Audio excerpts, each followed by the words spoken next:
Raw Women's Championship. Ronda Rousey squashes Alexa Bliss to become champion. Alexa Bliss lasted longer than Sarah McMahon, Betty Correia, Kat Zingano, Alexis Davis, all combined. Probably throw a few more in there. Bliss repeatedly powders out, and Rousey gives Bliss the ring. It turns around, covers her eyes. I thought this was pretty entertaining stuff, Jeff. Are you ready? Ready? They picked up way too much talking during this match to the point where Coach mentioned it during the match. And I thought it was intentional. Yeah, no, me too. I think it was intentional. I don't think it was. Well, either way, sure they can play it off as it is because Ronda Rousey beating Alexa Bliss's ass so bad that she's up on her shoulders and she goes, "You ready?" and then slams her. We're going for a ride, bitch. Like that's what it felt like to me. You know, like you can go that way. I didn't view that at first, but now you know what that kind of makes sense. Yeah. Well, I think Ronda had that big dick energy. You know what I'm saying? She was just Blue out Chew? there. Yeah. Blue Chew using that code Fightful, swanging it, and she's like, "Hey, yo, bitch, you ready to die?" And she killed her. Again, I guess Becky's makeup person also did Ronda's makeup. You see what Tyler tweeted? Patty Smythe from the Warrior video. That's what I did, but go ahead. He said that the bat from Monday took over Ronda's soul, and that's why we got the paint on the face. Yeah. I love what Bliss need Rousey, and the latter was just in disbelief. It reminded me do you all know who Herschel Walker is? Oh, yeah. He did some MMA fights, and he is a freak of nature. Mm-hmm. And he was like late 40s, and they put him up against really inexperienced people. But this guy head kicked him, and he looked right square at this dude named Charles Nage, and he was like, "How dare you kick me?" And then he beat that dude just mercilessly. Like, why would you do something like that? Yeah. That's what happened. Are you stupid? Yeah. Are you stupid? Yeah. We saw a great judo throw from Rousey. She did like this. She made Bliss do a moonsault with her foot, which I thought was good. Really cool. A little tap, tap, tap, a roof for Bliss. Alex, we didn't get the spot that you almost would assume you would get. Right. The hanging arm. Right. Although it certainly looked that way, that the double jointed in Ronda's grasp, which I thought was a good visual. This was absolutely great. The whole like Alexa basically ready to take a powder and getting suckered back into the ring by Ronda. I like that beat. Like Alexa tried to do her little like, I'm gonna punch you in the face because that sometimes knocks out my opponents, and Ronda being like, "Are you kidding me?"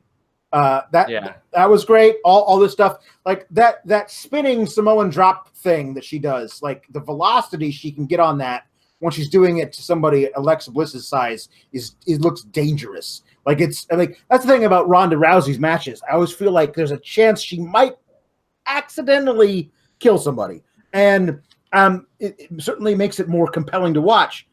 I'm interested in seeing where this goes, because for me, the danger you have now is that you have booked her so strongly. She's even tossing around big male security guards with judo throws and stuff that I don't believe for a second any of the women you have on either roster could possibly beat her. So now I don't know what you do with it. Like, the thing is, you could have had Asuka. Asuka would have been a great option if somebody could have faced her. But the way you've booked Asuka, she can't beat Carmella. So I don't know where you go with this. Somebody SmackDown does a good job of refreshing people after their breaks, and Asuka's on a break right now. So. We certainly could see that. But again, they're different brands. I don't know who you put up against Ronda where it's even believable she has a chance of beating her. Well, you've got people like Corey Graves and Booker T who follow UFC, and they do a really good job of integrating her UFC storylines into WWE.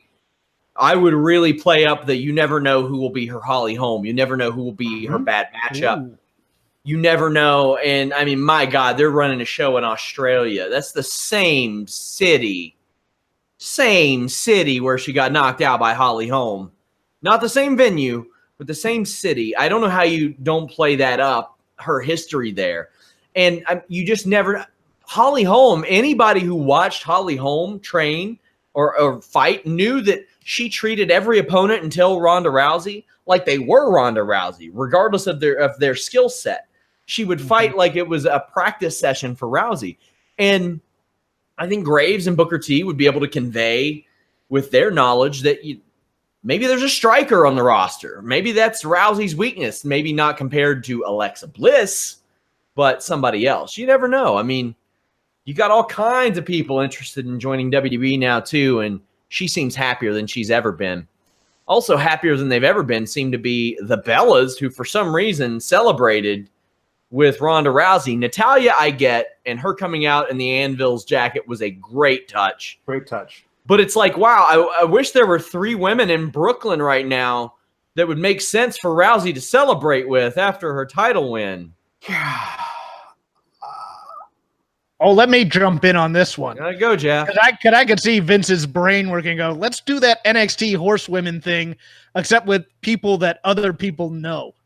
I thought it was a little disrespectful to that moment. I agree with you. I think the horsewomen would have been different, but I also think Vince would probably think nobody knows who they are. Mm-hmm. It's you know. Keep in mind, Rousey was by Baszler's side after her loss last night. Right. Yeah. It's contrived. It's contrived. Oh, look, they're passing the torch from one generation of women to the next. Yeah.